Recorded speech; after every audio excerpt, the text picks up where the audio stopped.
അപകടം നടന്നപ്പോൾ ഒരാശങ്ക ഉണ്ടായിരുന്നു, അച്ഛൻ എവിടെയായിരിക്കും എന്നൊരു ആശങ്ക തോന്നിയിരുന്നു. ഞാൻ വേറെ വീട്ടിലെ സ്ഥലത്തേക്ക് മാറി നിന്നിട്ടുണ്ടായിരുന്നു.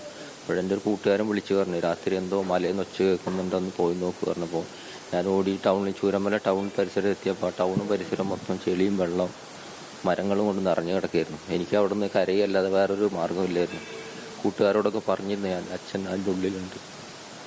അവരും പറഞ്ഞ എങ്ങനെ പോവുക, ചളിയും വെള്ളം. കുറേയൊക്കെ പോയി നോക്കുമ്പോൾ എൻ്റെ മുട്ടിൻ്റെ മേലേക്ക് വെള്ളമായിരുന്നു. കരയല്ലാണ്ട് വേറെ മാർഗ്ഗമൊന്നുമില്ലായിരുന്നു. എൻ്റെ കൂട്ടുകാരൊക്കെ ഉണ്ടായിരുന്നു, അവിടെ കുറേ പേര് ഹെൽപ്പ് ചെയ്ത്. പിന്നെ അടുത്തുള്ള അയൽവാസികളൊക്കെ പരമാവധി ഞങ്ങളവിടെ അപ്പം കഴിയുന്ന സാഹചര്യത്തിൽ കുറേ പേരെ റൂട്ടിലേക്ക് എത്തിച്ചിട്ടുണ്ടായിരുന്നു.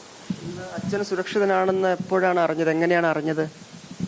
അറിഞ്ഞത് വെച്ചാൽ ഞാൻ അപ്പുറം നിന്ന് മാറി നിന്ന് കരയല്ല, ഞാൻ വേറെ മാർഗ്ഗമൊന്നുമില്ലായിരുന്നു. അപ്പോൾ അപ്പുറത്ത് അച്ഛൻ ചെളിയിൽ കുളിച്ച് എണീച്ച് വരുന്നത്. എൻ്റെ അപ്പുറത്തുള്ള അപ്പം അവിടെ ഉണ്ടായിരുന്ന രക്ഷാപ്രവർത്തകർ അച്ഛനെ കൂട്ടിയിട്ട് വരുന്നുണ്ടായിരുന്നു, അവിടുന്ന് കുറച്ച് അപ്പുറത്ത് വരുത്തത്. നിങ്ങൾ കണ്ടു? അച്ഛൻ രക്ഷപ്പെട്ട് വരുന്നത് നിങ്ങൾ കണ്ടു? ഞാൻ കണ്ടിരുന്നു. ഡ്രസ്സൊന്നും ഇല്ലായിരുന്നു. അങ്ങനെ ചെളിയിൽ കുളിച്ച് വരുന്നത് കണ്ടപ്പോൾ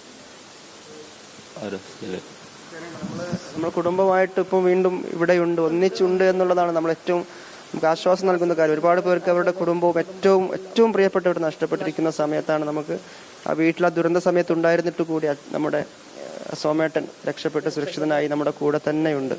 അതിന് ഏറ്റവും ആശ്വാസകരമായ കാര്യം. നമ്മുടെ വീടൊക്കെ നമുക്ക് സർക്കാർ സംവിധാനങ്ങളുണ്ട്, മറ്റു സഹായം ചെയ്യുന്ന ഒരുപാട് ആളുകളുണ്ട്. അതൊക്കെ നമുക്ക് ഓക്കെ ആവും കേട്ടോ.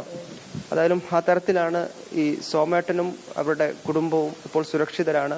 അത്ഭുതകരമായാണ് സോമേട്ടൻ രക്ഷപ്പെട്ടതെന്ന് പറയാതെ വയ്യ.